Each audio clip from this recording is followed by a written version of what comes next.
You may have heard people at Netskope talking about the cloud-enabled kill chain when we talk about cloud threats.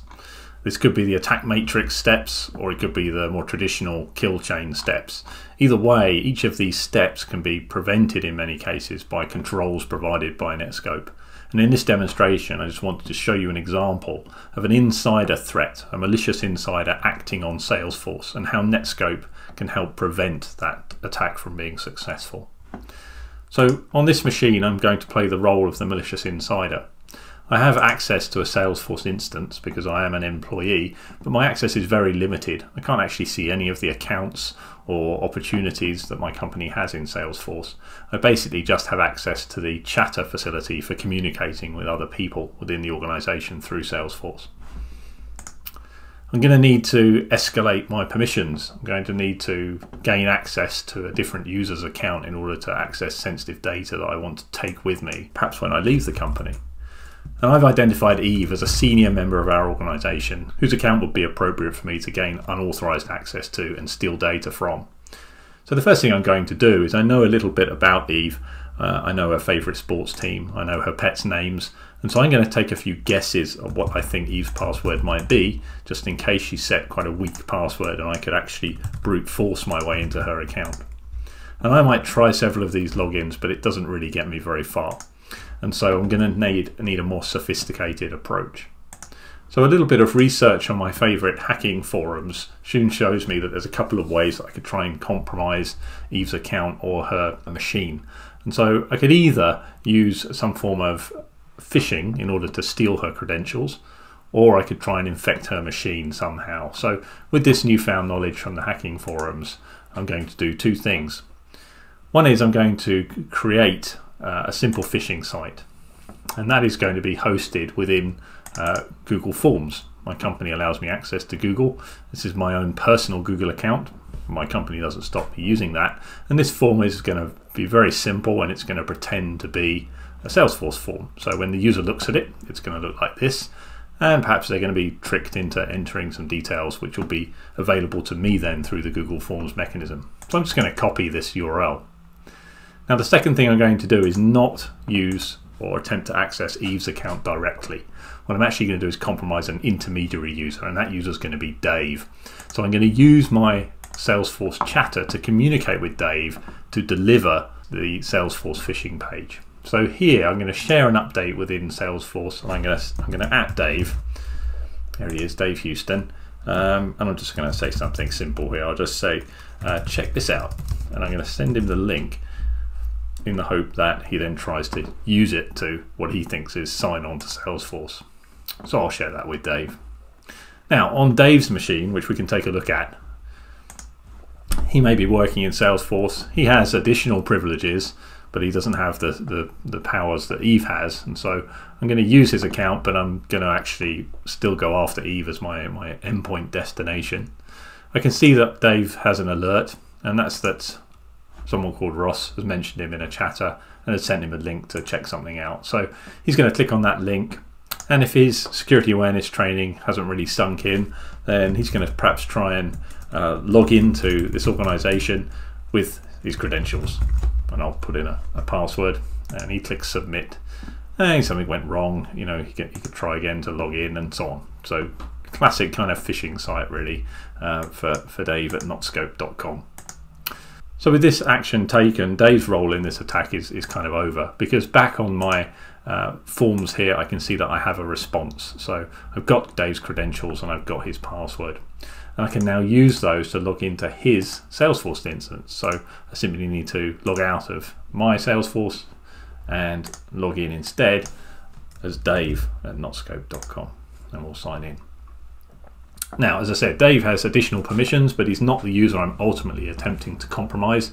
And so what I'm going to do is I'm going to use another, perhaps more sophisticated compromise on Eve in order to steal the data that I want. So I'm going to go into the accounts that I have visibility to from this console, and we're going to look at some of the contacts. Contact information is valuable and perhaps what I want to steal. So Dave has permissions to see one of Eve's accounts, this Andy Young gentleman, and I can see that within this account there is some interesting information here, an invoice list, which I'm actually going to take. So I'm going to steal that piece of information because I feel that might be valuable for me to know about. So I'm going to download it. I'll save it locally on my machine. But then furthermore, I'm going to delete it. And once deleted, I'm going to replace it. And I'm going to replace it with a malicious file, actually a file that I have built that will hopefully compromise Eve's machine. So I'm going to leave this file here for her to find, or maybe I'll send her a chatter message to draw her attention to it. But what I want is for her to open that on her machine. So if we go to Eve's computer, here she is. Eve has all the permissions to access all the contacts that actually I'm interested in stealing. And you know, she may happen across Andy Young, and she might notice this attachment that wasn't there before, and she may take a look at it. There's no preview available, so we'll download it. Now, upon opening this file that's been attached to this, this entry, again, Eve is going to be required to ignore some of the things that she should have really learnt on her security awareness training, because she's going to be enabling content and enabling the macros to run within this file. And when she does that, it's actually going to be compromising her machine, and we can see some command launch within the taskbar, which is obviously an indicator that something funny is going on. Eve's unlikely to notice that. She will continue to use Salesforce and continue to use her machine unawares. But what that compromise has done, what that malware has done, has actually connected Eve's machine to a Slack instance that's owned by me as the malicious actor. So Eve's PC is now a channel within my Slack instance here. And what I can do within this channel is I can issue commands to Eve's machine, such as looking at what files maybe are on her hard drive, or something more malicious. So I'm going to use some commands that I have defined here that are going to ask the malware that's on Eve's machine to perform actions such as creating a screenshot of whatever she's looking at right now, and then furthermore uploading that screenshot file into a Dropbox account that is under my control. So let me issue that command to do the Dropbox upload, and then I'm going to clean up my presence on the machine just by killing that task that I've launched through the malware. So let me do that, and there we go. Now, as I say, back on Eve's machine, she's really not aware of anything happening. The malware is now closed down, it is no longer running, but the damage has been done. Because back on my machine, the malicious actor's machine, I now have a folder called Eve's PC. And if I look within this folder, I'll see that just now a file was uploaded, and if I view that file, I can see that it is exactly the screenshot I was expecting of Eve's machine, and obviously contains lots of sensitive data here about the contacts within the organization. So you can see there how I've stolen contact information, PII information from Salesforce using a screen grab. I've also downloaded files, and obviously could download many other files from within the Salesforce environment using the accounts that I've compromised and gained access to. So let's take a look now at what happens when we use Netskope to protect against this attack. You'll remember the first thing that I did was try and brute force Eve's password by having a few guesses at it. Now, although this couldn't be prevented through Netskope, what it can do is trigger an alert within Netskope. So our behavioral analytics alerting would have triggered on this. We can see here an entry for the 3 failed login attempts. And if I drill into the alert details, what we can see is the 3 discrete login attempts that triggered the alert to be generated once they'd been completed. In all cases, you can see that the user carrying out the login attempt is different from the user that's trying to be used to sign into Salesforce with, which would be an immediate red flag for a security analyst that was perhaps looking at this.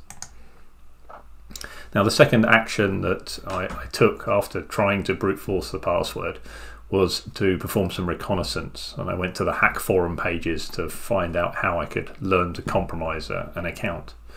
With Netskope deployed, we can obviously prevent the user from accessing these types of high risk, or security risk websites. And that's what we see here, a block policy implemented by Netskope to prevent access to the hack forums.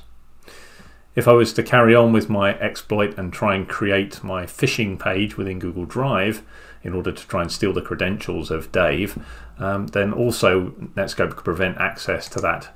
Netskope could differentiate between the company's instance of Google Drive and the personal instance of Google Drive that I was using to try and set up this phishing site. So without access to Google Drive, the user obviously can't create the phishing page. But let's assume they could, and here we are on Dave's machine where he enters the credentials into that Google form.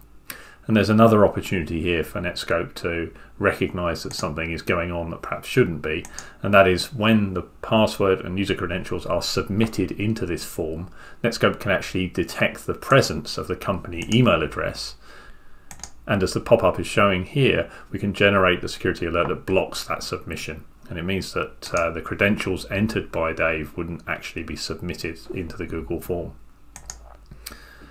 So the next stage of the attack, had it been successful, was to use Dave's credentials to sign into Salesforce. So let's go ahead and do that.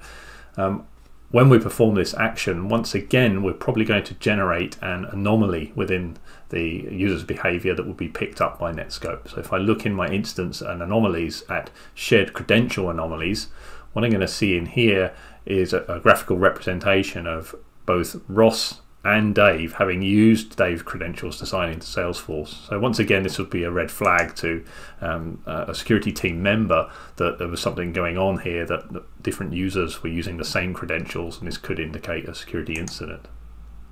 So what I did next, once I had gained access into Dave's account, was I actually went in and deleted, after downloading, one of the files attached to the contact in Salesforce. Now this action of saving locally and then deleting the file would have also triggered an anomaly within Netskope, because I had actually set up a custom rule-based policy under behavioral analytics to detect the very action that I performed. So download and delete would trigger a critical alert if it was seen actioned against Salesforce. And that means if I look in my incidents and behavioral analytics, what I can see in here is that sure enough, there's an incident description that matches the one that I created, and it's labeled against the acting user, which was myself. And here again are the incidents that triggered it. So key here is the download and then the delete, raising an alert at a critical level. So that wouldn't have stopped my actions within Salesforce, but again, it raises an alert within the security team to perhaps investigate. Now the next action I took within the portal was I replaced that file with a malicious file. So I uploaded a malicious Excel file with those macros in it. Now of course Netskope, if it was enabled, would be inspecting any files uploaded and could detect the malware if it was known within that file, and it would be blocked, which is what we're seeing here with this advanced threat protection pop-up coming up. The opposite is obviously true. If I were to have been able to upload that file here on Eve's machine, when she attempted to download the attachment, which obviously is the same attachment, would be malicious, then she would receive the notice to say that she's not able to download it because it contains malware. So Netskope sees both upload and download and can protect against a malicious file.